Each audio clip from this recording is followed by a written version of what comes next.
Hi friends, good afternoon.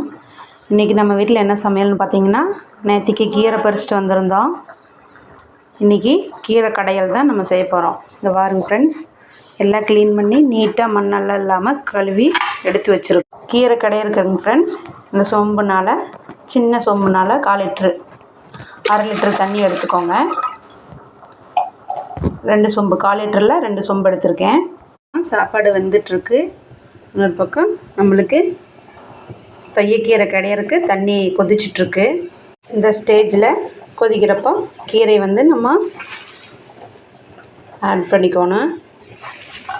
கொஞ்சம் கொஞ்சமாக நம்ம போடவே அந்த ஆவிலேயே நம்ம போடுற கீரையெல்லாம் அப்படியே கொஞ்சம் சுருண்டுரும். இப்போ எல்லா கீரையுமே ஆட் பண்ணியாச்சுங்க ஃப்ரெண்ட்ஸ். அப்படியே ஒரு 3 நிமிஷம் இல்லைன்னா 4 நிமிஷம் அப்படியே மூடி வச்சிடலாம். வாங்க ஃப்ரெண்ட்ஸ், 4 நிமிஷம் ஆயிடுச்சு. நம்ம கீரை எப்படி இருக்குன்னு பார்க்கலாம். அடுப்பு சிம் போட்டுக்கோங்க ஒரு நிமிஷம். இப்போ கீரை நல்லா மசிஞ்சிருச்சு. நம்ம இது திருப்பி விட்டுட்டு மறுபடியும் ஒரு 5 நிமிஷம் மூடி வச்சிடலாங்க ஃப்ரெண்ட்ஸ். இப்போ மறுபடியும் ஓப்பன் பண்ணி ஒரு கிளறி விட்டுக்கலாம்.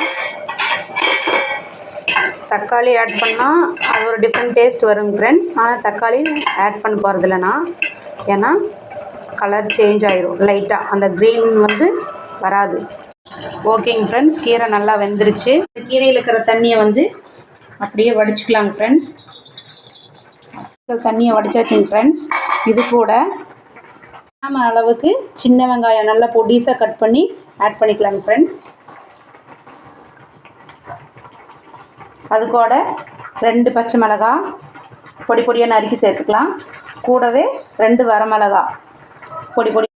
அது கூட 1 ஸ்பூன் அளவுக்கு ஜீரகம் ஆட் பண்ணிக்கலாங்க ஃப்ரெண்ட்ஸ். பச்சை ஜீரகத்தை இப்படி தேய்ச்சி உள்ளே போட்டுக்கணும். கல்லுப்பு தேவையான அளவுக்கு. அதுக்கு மேலே 3 ஸ்பூனு உங்களுக்கு தேவைக்கேற்ப ஆயில் போட்டுக்கோங்க. இதெல்லாம் சேர்த்ததுக்கப்புறம் மறுபடியும் அந்த கீரையெல்லாம் அப்படியே ஒரு கிளறி விட்டு ஒரு 2-3 நிமிஷம் கப்புன்னு மூடி வச்சுருங்க ஃப்ரெண்ட்ஸ். 3 நிமிஷம் ஆயிடுச்சு, பார்த்துக்கலாம். இப்போ நம்ம போட்ட எல்லா பொருளும் ஒரு 3 நிமிஷம் நல்லா அந்த ஆவியிலேயே பிடிச்சிருச்சு. இப்போ நம்ம தண்ணி வேணும்னா கொஞ்சம் சூடு பண்ணி ஆட் பண்ணிக்கலாம். எனக்கு தண்ணி தேவைப்படாது, அதுவே போதும். சுட சுட சாப்பாட்டு கூட இந்த கீரை கடையில் ஊற்றி சாப்பிட்டா அப்படி ஒரு அருமையாக இருக்குங்க ஃப்ரெண்ட்ஸ். பச்சையாக போட்டு கிடையாது, இதுதான். நீங்கள் ஒரு டைம் ட்ரை பண்ணுங்கள், சூப்பராக இருக்கும்.